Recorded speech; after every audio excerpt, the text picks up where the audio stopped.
আসসালামু আলাইকুম ওয়া রাহমাতুল্লাহি ওয়া বারাকাতুহু। প্রিয় ভিউয়ার্স, আপনারা এখন দেখবেন যে কিভাবে পাসপোর্ট সাইজ ছবি রেডি করে ব্যাকগ্রাউন্ড চেঞ্জ করে পাসপোর্ট সাইজ ছবি কিভাবে ক্রিয়েট করে। তো আর বেশি দেরি না করে চলে যাব আমাদের মূল ভিডিওতে। তো এখনো যারা মহিদুল সোহেল চ্যানেলটিকে সাবস্ক্রাইব করেননি তারা দ্রুত সাবস্ক্রাইব করে পাশে থাকুন আরও নতুন নতুন এইরকম ভিডিও পাওয়ার জন্য। তো আমরা আর বেশি কথা না বলে আমাদের ফটোশপ সফটওয়্যারটিকে ওপেন করে নেব। তো আমরা যেহেতু নতুনভাবে কাজ করব সেজন্য আবার নতুনভাবে ওপেন করব।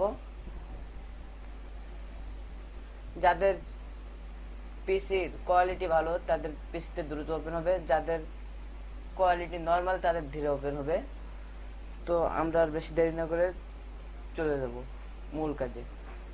তো ফটোশপ 7.0 ওপেন হওয়ার পরে আপনাকে ফাইলে যেতে হবে ছবি নেওয়ার জন্য। ফাইলে গিয়ে এই দেখেন ওপেন নামে একটা অপশন আছে। আর আপনি যদি নতুন করে কোনো পেজ নিতে চান তখন নিউ পেজ। তো আমরা ছবি নিব, ওপেনে ক্লিক করব। ওপেনে ক্লিক করার পরে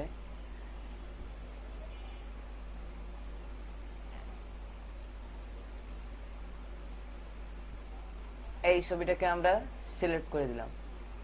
তো এই ছবিটাকে সিলেক্ট করার পরে আমাদের এখন কাজ ছবিটাকে পাসপোর্ট সাইজ করা।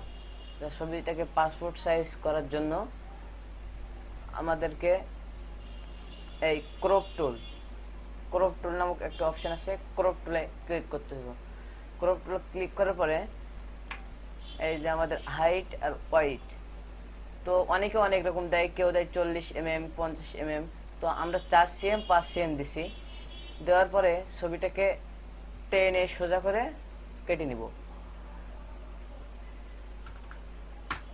কেটে নেওয়ার পরে খুব সহজেই শেখাবো যে ব্যাকগ্রাউন্ড। এবার মূল কাজ হলো ব্যাকগ্রাউন্ড। তো ব্যাকগ্রাউন্ড আমরা যখন ম্যাজিক টুল যখন ক্লিক করি তখন ব্যাকগ্রাউন্ড শার্ট সমস্ত পুরো বডিটাই সিলেক্ট হয়ে যায়। তো পুরো বডিটা আমরা তো সিলেক্ট করতে চাই না, আমরা শুধু ব্যাকগ্রাউন্ডটা কেটে দিতে চাই। তো অনেকে এই যে পেন টুলের কাজ জানে না, পেন টুলে পারে না, তখন তাদের জন্য কি করণীয়, তখন এই ছবিটা তারা সেভ দেবে Ctrl+Shift+S কিংবা Ctrl+S দিয়ে ডেস্কটপে, আমি দিলাম ডেস্কটপে সেভ 001 জেপিজি করে সেভ দিবেন। অবশ্যই খেয়াল রাখবেন জেপিজি ফাইল হিসেবে সেভ দিবেন। তো আমি সেভ দিলাম। সেভ দেওয়ার পরে আমি ক্রোমে চলে যাব। ক্রোমে যাওয়ার পরে এই জায়গায় সার্চ দিব বিজি। এই যে আমার প্রথমে চলে আসে রিমুভ ব্যাকগ্রাউন্ডে আমি ওপেন দিয়ে এই ছবিটা আপলোড নেওয়ার জায়গা আসবে, আপলোড করে দিবেন। তো আমি দিছিলাম 001, আমি দিছিলাম 001। তো আমি এটা আপলোড করে দিলাম। তো দেখেন কিছুক্ষণের ভিতরেই কিন্তু আপনার ছবির ব্যাকগ্রাউন্ড অটোমেটিকলি রিমুভ হয়ে যাবে। তো এই ছবিটা এখন আমি আমার ফটোশপে নিয়ে যাব। মাউস টেনেও নিয়ে যাইতে পারেন, কিংবা এই জায়গা থেকে Ctrl+O কিংবা ফাইল থেকে এই যে ওপেন, আপনি যে কোনোভাবে নিতে পারেন।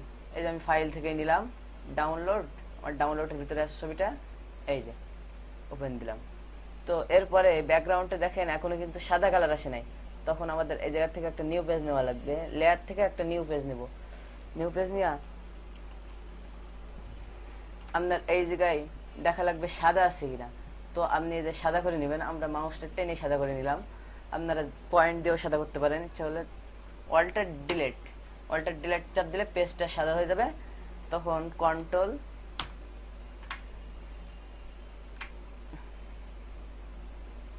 তো তখন লেয়ারটা আপনি মাউস টেনে উপরে তুলে দিলে হইব।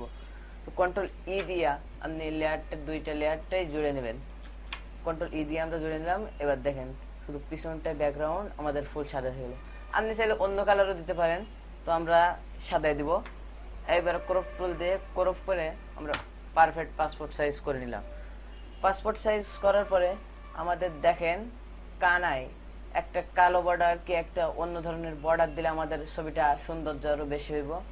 তো আমরা এই যে এটাও ক্রপ টুল বলে, এই টুলটা দিয়ে আমরা পুরোটা সিলেক্ট টুল, এটা হলো সিলেক্ট টুল বলে, সিলেক্ট করব পুরো ছবিটাই। করার পরে এডিটে যাব, এডিটে যাওয়ার পরে এই যে এই অপশনটা যাব আমরা, যাওয়ার পরে এটা কালো করে দেব। আমার কালো, এই সাইডে কালো পছন্দ, এই জায়গায় আমরা করে দেব 5। এই দেখেন কত সুন্দরভাবে আপনাদের পাশে একটা শেড এসে গেল। তো ছবিটা আমরা এখন এডিট করব না। ছবি এডিট করার পার্ট যদি আপনারা দেখতে চান তাহলে সাবস্ক্রাইব করেন। এর পরের ভিডিও ছবি এডিট করা আমরা আপনাদেরকে দেখাবো, দেখায় প্রিন্টের কিভাবে সেট আপ করতে হয়, ল্যাব প্রিন্ট কিংবা অন্যান্য প্রিন্টের কিভাবে সেট আপ করতে হয় সব দেখিয়ে দেবো। তো আজকের মতো ভিডিওটা এখানেই শেষ। তো আপনারা যারা এখনো সাবস্ক্রাইব করেন দ্রুত সাবস্ক্রাইব করে পাশে থাকুন। সবাইকে ধন্যবাদ এতক্ষণ সময় দেওয়ার জন্য।